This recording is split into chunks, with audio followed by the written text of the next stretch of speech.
Hi guys, welcome back to simply magical. ఈరోజు మన ఛానల్లో నా మోస్ట్ ఫేవరెట్ రెసిపీ పాల తాలికలు ఎలా చేయాలో చూపిస్తున్నాను. వర్షాలు వస్తున్నప్పుడు వేడివేడిగా ఒక కప్పు తిన్నారంటే సూపర్ ఉంటుంది. సో వీడియో మొత్తం స్కిప్ చేయకుండా చూడండి. పక్కా కొలతలతో బెల్లం విరగకుండా పాల తాలికలు కూడా విరగకుండా ఎలా చేయాలో చూపిస్తాను. సో రెసిపీలోకి వెళ్ళిపోదామా. ఇక్కడ నేను 1/2 కిలో బియ్యం తీసుకొని నీట్ గా వాష్ చేసుకొని ఒక 7 hours పాటు నానబెట్టుకున్నాను. 7 గంటల తర్వాత ఒక పొడి క్లాత్ పైన వేసుకొని బియ్యం అంతా వాటర్ పీల్చేంత వరకు ఆగి తర్వాత కొంచెం తడిగా ఉన్నప్పుడే ఇలా తడిపిండి పట్టుకోవాలి. బియ్యం పిండిని మరీ మెత్తగా అవ్వకుండా గ్రైండ్ చేసుకోవాలి. ఇక్కడ నేను 1/2 కిలో బెల్లం తీసుకొని ఇలా కరిగించుకున్నాను. లైట్ గా కరిగితే సరిపోతుంది, పాకం పట్టనక్కర్లేదు. సో చల్లారేంత వరకు పక్కన పెట్టుకోండి. అంతటిలోపు ఒక గిన్నె తీసుకొని 2 cups వాటర్ వేసుకొని కొంచెం బెల్లం వేసుకొని అందులోకి కొంచెం అంటే ఒక 1 teaspoon సాల్ట్ కూడా వేసుకోండి. 2 tablespoons గీ వేసుకొని బెల్లం బాగా కరిగేంత వరకు వాటర్ ని బాయిల్ చేసుకోవాలి. బెల్లం కరిగిపోయాక మనం గ్రైండ్ చేసుకున్నాం కదా బియ్యం పిండిని, ఇప్పుడు ఈ బియ్యం పిండిని ఇలా కలుపుకుంటూ లో ఫ్లేమ్ లో పెట్టుకుని కలుపుకుంటూ వేసుకోవాలి. హై ఫ్లేమ్ పెట్టినా మీడియం ఫ్లేమ్ పెట్టినా అడుగు అంటేస్తుంది. అండ్ ఇలా కలపకపోయారంటే ఉండలు కూడా కట్టేస్తాయి. సో దగ్గరుండి మెల్లగా ఇలా కొంచెం కొంచెం పిండంతా వేసుకోవాలి.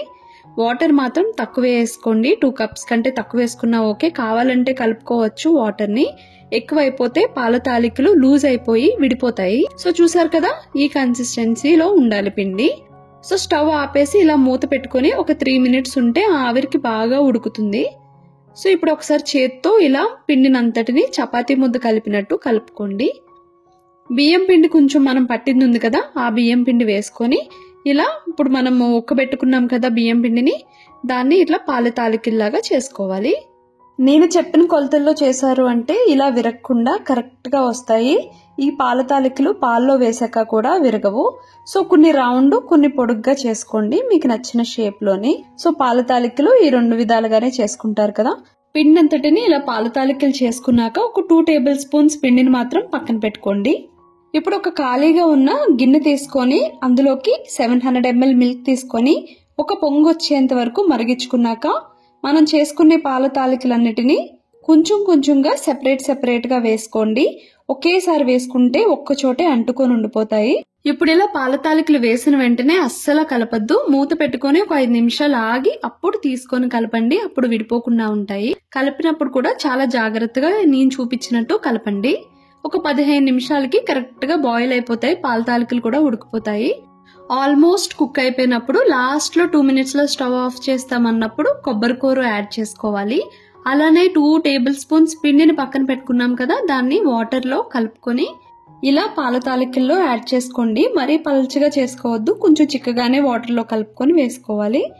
ఇలా వేసుకోవడం వల్ల పాలు కొంచెం చిక్కపడి తింటున్నప్పుడు చాలా టేస్టీగా ఉంటుంది. ఫైనల్ గా 100 grams పంచదార వేసుకొని ఒక 2 నిమిషాల పాటు మరగబెట్టుకొని స్టవ్ ఆఫ్ చేసుకోండి. స్టవ్ ఆఫ్ చేసుకున్నాక మనం ముందుగా బెల్లం పాకం చేసుకొని పెట్టుకున్నాం కదా, ఆ పాకం బాగా చల్లారిపోవాలి. అప్పుడు ఆ పాకాన్ని ఒక టీ చిక్కం సహాయంతో ఈ పాల తాలికల్లో యాడ్ చేసుకొని ఒకసారి మొత్తం పాలంతా కలిసేలాగా బెల్లం పాకాన్ని కలుపుకోవాలి. స్టవ్ ఆఫ్ చేశాకనే బెల్లం పాకాన్ని యాడ్ చేసుకోండి. బెల్లం పాకం కూడా బాగా చల్లగా అయిపోవాలి. ఇది మిస్ అయ్యారంటే పాలు విరిగిపోతాయి. ఇప్పుడు ఇందులోకి 2 ఇలాచీల్ని ఇలా దంచుకొని పౌడర్లా వేసుకొని అలానే బాదం పిస్తా లేకుంటే మీకు ఏమి ఇష్టమైతే ఆ డ్రై ఫ్రూట్స్ ని గీలో రోస్ట్ చేసుకొని యాడ్ చేసుకోండి. అంతే, చూసారు కదా, చాలా యమ్మీగా ఉండే పాల తాలికలు రెడీ అయిపోయాయి. సో ఇంకెందుకు లేటు, ఈ వర్షానికి వేడివేడిగా చేసుకొని మీ ఫ్యామిలీతో ఎంజాయ్ చేయండి. నా వీడియో కనుక మీకు నచ్చితే please do like, share and subscribe my channel. Bye bye, see you soon.